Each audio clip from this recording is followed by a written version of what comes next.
3 elementary school kids found me, they found me outside, and they went to go tell the librarian, somebody's outside on the ground and there's blood everywhere. I fell and I was having a seizure and I was banging my head against the concrete, and so my forehead was all bloody, my nose was scraped up, and then I had to have stitches one time on my forehead. I found out I had epilepsy after my 4th seizure in high school, and so I went to the Mayo Clinic and they couldn't find the source or what triggered my epilepsy. I've had a few concussions before, but the doctors don't know if it was from genetics because my grandfather had it, or it was from football and me having a huge impact on my head. I feel like I have it more under control than it was before. I think the CBD oil really helped me. When I was in high school, I was taking Keppra pills and it made me feel bipolar, and I had lack of concentration. And so I was still having my seizures then. And every time I had a seizure, they just kept upping the dosage. And so me and my dad thought it was something out there that was better for me to take and that could actually help me. And that's when we found the CBD oil, and we found it February 10th, 2017. And so after I've been on that, I only had one after. I had everything, made for me to go to Auburn.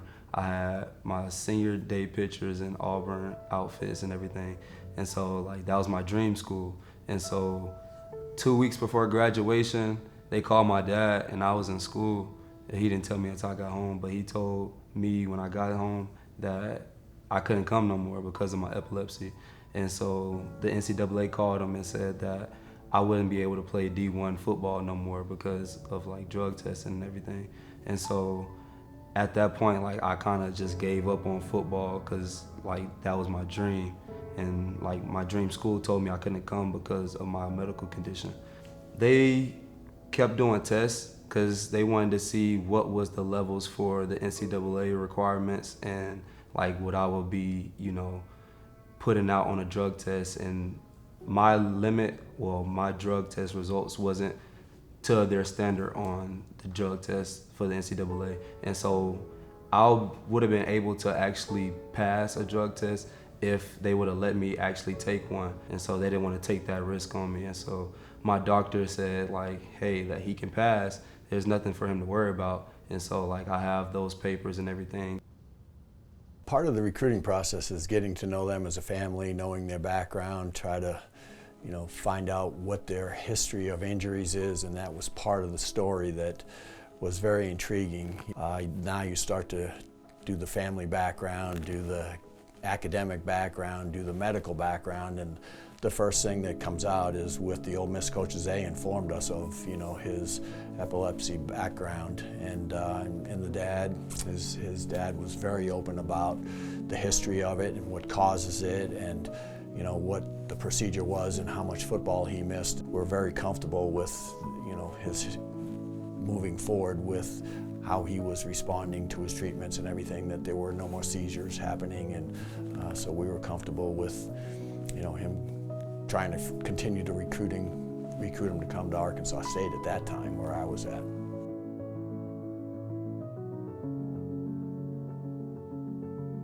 Gets hit as he throws and it's intercepted. Wow, that happened so quickly. C.J. Harris was able to grab it immediately and pick it off. By the way, Harris had an interception last week in the game against Ball State, so 2 straight games. Harris has come up with the pick.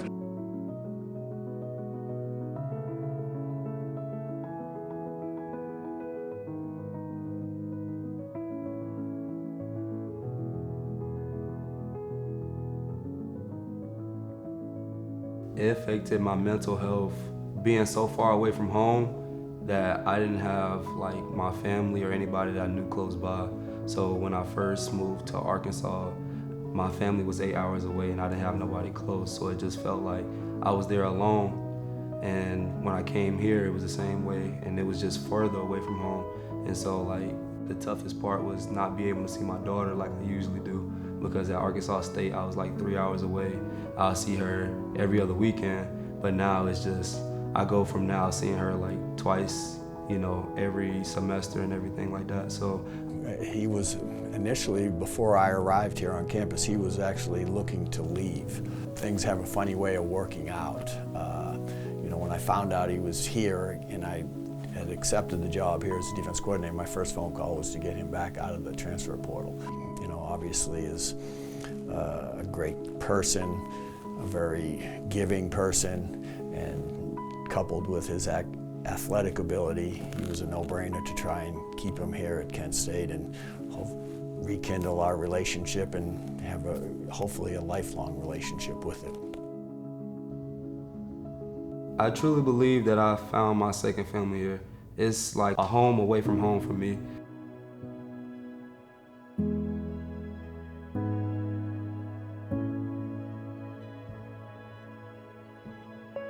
I know I have my teammates here that always have my back and support me, but I also have like my teammate JB, my friend Abby, and my friend Caroline, and like that's like my family friend group. Like we have like family days to where like we'll have dinner, we'll have movie nights and everything. So it's just like anytime like I just want to be around like my friends and be around people that, you know, I care about and they care for me the same way. Like I always know I can be with them. His personality really comes out more when he's like with me or our other two friends, Caroline and Abby. He's loud, funny, goofy. Like he's just, you know, a funny guy. He likes to joke around. He likes to play. I thought the song was on. I thought the song was on. I got work to do. It's all right. Me and my family started our nonprofit organization, Elevate Above Epilepsy, due to my grandfather. He had epilepsy, and I witnessed him at a young age have a seizure home alone, and I didn't know what to do. Like, we wanted to raise awareness for everybody else and let them know, like, to like educate them on how to, you know, treat somebody that has like epilepsy, and if they have a seizure, what to do with them. All I remember was a girl saying that somebody was having a seizure, and she was a couple rows back. And I looked and I see that she was in her seat and like her head was cocked back and like she was choking. And I was looking around to see if anybody was like going to do something because they would have been closer to me. But everybody just sat there in shock. I went and like pulled her out into the middle of the aisle and laid her down on her side. I propped her head up to make sure like, you know, she wouldn't try to choke on her tongue and everything, and just try to make sure like she wouldn't like hurt herself at the same time. It just felt like nobody knew at the time like what to do, and it felt like if I wasn't in class for that certain day, like what would have happened? And my professor, he was broke down because he didn't know what to do, and so like he was like he never had that happen in class.